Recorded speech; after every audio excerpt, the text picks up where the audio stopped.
একটা মায়ের বিয়া করবার গেছিলাম, ওই শালি আমার ছেঁকা দিচ্ছে, আমারে আদা বড়া খাওয়াই দিচ্ছে, বুঝছো? কষ্ট দিচ্ছে। তোমারও নিশ্চয় এরকম, তোমার প্রেমিকা কোনো বড় লোকের পোলার গলায় ঝুলা গেছে। হ্যাঁ ভাই, তোমার দুঃখ দিকে আমার সে কম না। প্রিয়জন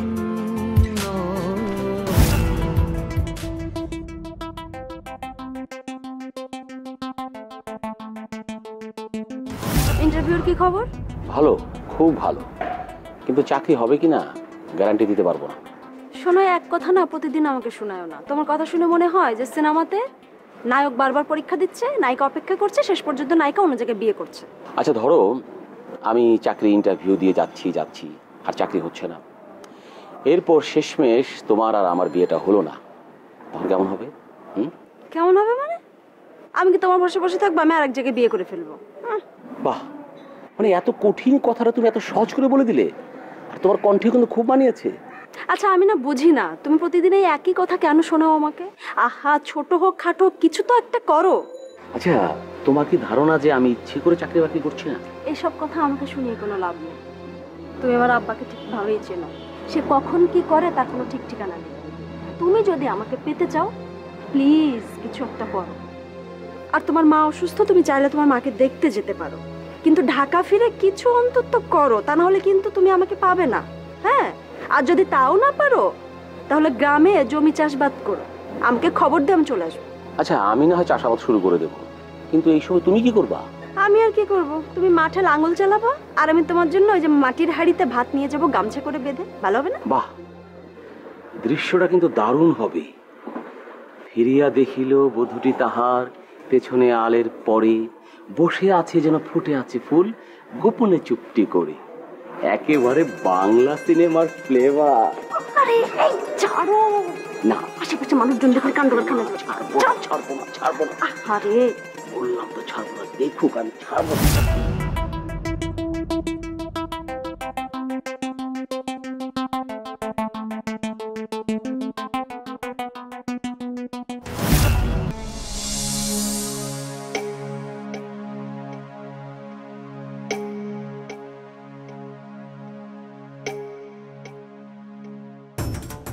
ভাই আপনার কি চান ভাই?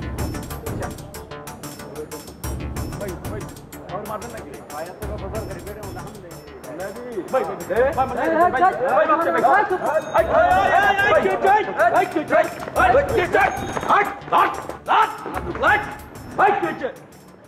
আমার এলাকায় মাস্তানি করস কোন হালার পাই? বান্দার পো কত বড় সাহস! পালাইছিস কেলা? আই সামনে আই, বুকের পাড়া থেকে সামনে আয় বেটা। ফাউল কোন কানকান? এই কেঠা আপনি এরা কারা? কি কোনো ক্যাচল আছে লগে? কোনো আগাম কুগম করো? না ভাই, কোনো আকাম কুকাম করি নাই, আর ওগুলোকে আমার কোনো ক্যাচালও নাই। ক্যাচল না থাকলে এরা মারতে আছে কেলা? হ্যাঁ, শত্রু মট্টু এরা কি শত্রু? আপনার শত্রু লাগে? এটা বড় কাহিনী আছে। হ্যাঁ বুঝা পারছি, বিষয়টা প্রাইভেট, কোন যাইব না, তাই তো? ঠিক আছে কোনের দরকার নাই, আমি না এলে তো খবর আছিল। হ্যাঁ, এখন এখানে থাকার দরকার নাই, আমার লাগে চলো, ওরা আবার আইবার পরে। ঠিক আছে চলুন ভাইজান, আমি আসলে জানতাম যে ওরা আইব।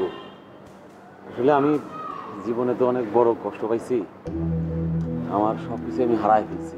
ভাবলাম বাইসা থাকা আর মরণের মধ্যে আমার কোনো পার্থক্য নাই, তাই বিষয়টা পাত্তা দিইনি। আসুক মাইরা চলে যাক, কি আর। আসলে ওই লোকগুলো হইতেছে আমার প্রেমিকার শ্বশুর আছে না, তার নাম হচ্ছে তাহের চৌধুরী, তার ভাইটা গুন্ডা। এই মিয়া, খারাপ, তোমার আর আমার দুঃখ কি মিলা যেতেছে? আপনার আবার কিসের দুঃখ? আপনি কইতাছো গেলা? ওই মিয়া হুনো, তোমারে আমি বন্ধু মানছি, তুমি কইছি তুমি আমারে বন্ধু মানবা। ঠিক আছে, এখন থেকে আর আপনি কইবা না। ঠিক আছে? আর হুনো, মানুষের জীবনে দুঃখ কষ্ট থাকবোই, আমার জীবনেও আছে, তোমার লান আছে, বুঝছো? একটা মায়ের বিয়া করবার গেছিলাম, ওই শালি আমারে ছেঁকা দিচ্ছে, আমারে আদা বড়া খাওয়াই দিচ্ছে, বুঝছো? কষ্ট দিচ্ছে। তোমারও নিশ্চয় এরকম, তোমার প্রেমিকা কোনো বড় লোকের পোলার গলায় ঝুলা গেছে। সমস্যা নাই, শুনো, এই মহল্লায় এমন কোনো মায়া নাই যে আমি চাইলে বিয়া করব না, কিন্তু কি হচ্ছে, ওই শালি আমারে টুপি পরাই দিচ্ছে, যেটা আমি মানতে পারতাছি না, বুঝছো? হ্যাঁ ভাই, তোমার দুঃখ দিকে আমার সে কম না।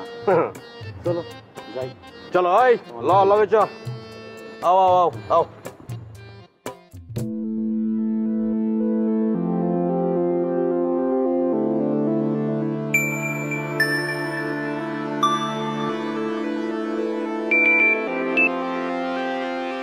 রে কি করলি? শেষ করেছিস? পারলি না? কে এসেছিল? পুলিশের লোক নাকি? শেষ করে দিলি না কেন? তাহের চৌধুরী কি দুর্বল হয়ে গেল? শোন, কাল সূর্য ওঠার আগে শেষ করে দিতে চাই। আমি কোনো কথা শুনতে চাই না। এই দুনিয়াতে তার মুখ আমি দেখতে চাই না।